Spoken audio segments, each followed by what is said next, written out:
আসসালামু আলাইকুম রহমতুল্লাহ। আমি আপনাদের মহিউদ্দিন রনি। ভারতীয় আধিপত্যবাদ মুক্ত ইনসাফের বাংলাদেশ প্রতিষ্ঠায়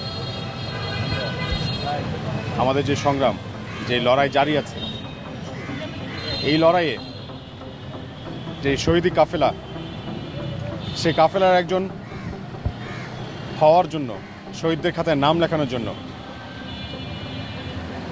আমি ত্রয়োদশ জাতীয় সংসদ নির্বাচনে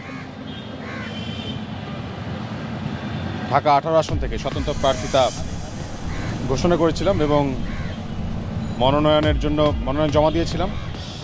সেই সকল ইস্যুজ তাদের বিচক্ষণতার সাথে যাচ করে আমাদের পক্ষে আমাদের প্রার্থিতা বহাল রেখেছেন। অতএব আমরা এখন এখানে আপনারা যারাই আছেন, আপনাদের কাছে আমাদের আহ্বান আমরা জানাচ্ছি যে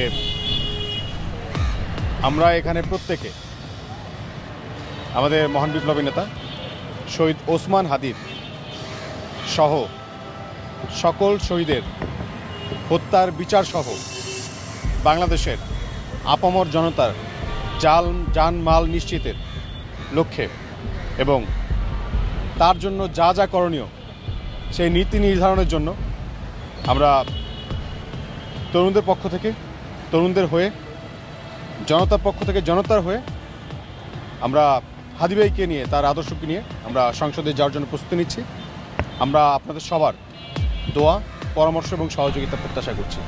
আমরা আপনাদের সহযোগিতা চাই।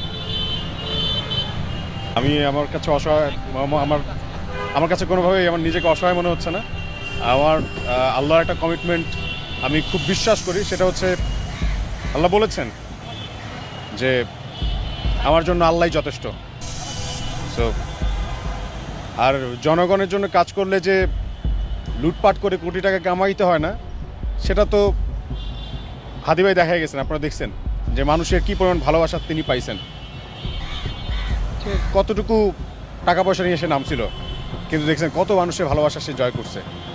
সো মানুষের ভালোবাসা জয় করতে আপনার কোটি টাকা লুটপাট করার কোনো প্রয়োজন নাই এবং অঢেল টাকা পয়সা নিয়ে আপনার রাস্তায় নামার দরকার নাই। জনগণের ম্যান্ডেট নিয়ে নীতি নৈতিকতা এবং আল্লাহর উপর তাওয়াক্কুল করে জনগণের জন্য লড়াই করতে নেমে গেলেই হয়ে যায়। সো আমরা ওই লড়াইটা করতে নামলাম একটা আধিপত্যবাদ মুক্ত ইনসাফের বাংলাদেশ প্রতিষ্ঠার জন্য। এই যে যাত্রা, এই যে লড়াই, এই লড়াই আপনারা প্রত্যেকে আমাদের সহযোদ্ধা, আমরা বিশ্বাস করি।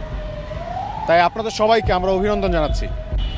আমরা গণভোটে হ্যাঁ ভোটের পক্ষে আমি আছি, আমার দৃঢ় অবস্থান আছে এবং থাকবে ইনশাআল্লাহ। এবং আমরা বিশ্বাস করি জনতার যে ম্যান্ডেট, সেটা সংসদে গিয়ে একজন এমপি সে এই মানে বিভিন্ন রকম যে আইন তিনি বাতিল করবেন বা তৈরি করবেন বা প্রস্তাব রাখবেন, সেটা তো একটা দীর্ঘমেয়াদী প্রসেস। সো সেই প্রসেসে ধরেন 4 বছরের যেই কাজ, সেটা যদি হচ্ছে এই গণভোটের মাধ্যমে মাত্র 6 মাসের মধ্যে হয়ে যায়, তাহলে তো আমাদের জন্য বিশাল বড় ব্লেসিং। সো আমরা অবশ্যই গণভোটের পক্ষে, মানে হ্যাঁ ভোটের পক্ষে থাকবো ইনশাল্লাহ। আলহামদুলিল্লাহ, মানে যেদিন থেকে ঘোষণা দিয়েছি তারপর থেকে মানুষের মধ্যে যে আকাঙ্ক্ষা, যে মানুষের মধ্যে যে মুক্তির আকাঙ্ক্ষা, যে মানুষ এই নির্যাতন থেকে মুক্তি চায় এবং দলাদলি, বলাবলি, রাজনৈতিক প্রতিহিংসা, চাঁদাবাজি, দুর্নীতি মুক্ত যে ইনসাফের বাংলাদেশ জনগণ আশা করেছিল, প্রত্যাশা রেখেছিল, জনগণের সেই আকাঙ্ক্ষা পূরণের জন্য আমাদের এই লড়াই যেহেতু শুরু হয়েছে এবং সেটা জানান দেওয়ার সাথে সাথে জনগণের একটা ভালো সমর্থন পাচ্ছি। বিভিন্ন রকমভাবে সহযোগিতা করছে মানুষজন, আমাদের ভাইয়েরা, আমাদের সহযোদ্ধারা। এটার যদি আপনাকে এক্সাম্পল দিতে হয় তাহলে বলবো যে ভাই, এখন পর্যন্ত আমার নিজের বলতে খুব বেশি তো সঞ্চয় নাই, কিন্তু আমার মনোনয়নের যে আমি জামানতের টাকাটা আমার এক বড় ভাই, প্রবাসী বড় ভাই, তিনি দিয়েছেন। তারপর হচ্ছে আমার যত যা যা প্রয়োজন পড়তেছে, কাগজপত্র থেকে শুরু করে আমাদের ভাই বন্ধু যারা আছে তারাই এগিয়ে আসতেছে। দেখা যায় আমি কোথাও আটকে যাচ্ছি না।